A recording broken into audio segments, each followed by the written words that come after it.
ہمیں دنیا سے منہ موڑنے کے لیے اسلام نہیں کہتا، اور نہ وہ اسلام میں کوئی پسندیدہ چیز ہے۔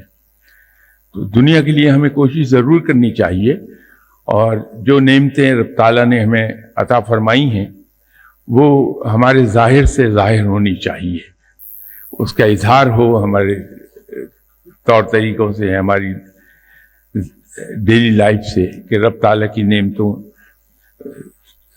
کا ہم پر بارش ہوتی ہے، ہم پر اللہ تعالیٰ کی نعمتوں کی، اس کا اظہار ہمارے حالات زندگی سے ضرور ہونا چاہیے۔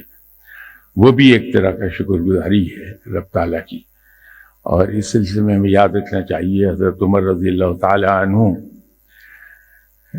کی ایک مثال، کہ ایک صحابی ان سے جب ملنے کے لیے تشریف لائے تو ظاہری طور پر لباس ان کا کوئی زیادہ اچھے حال میں نہیں تھا، تو جناب حضرت عمر رضی اللہ تعالیٰ عنہ نے ان صحابی سے فرمایا کہ اللہ تعالیٰ نے تم پہ اپنی نعمتوں کی بارش کی ہوئی ہے، تمہیں خوشحال رکھا ہے، اس کا اظہار تمہارے حلیے سے ہونا چاہیے، جاؤ جا کے کپڑے چینج کر کے آؤ۔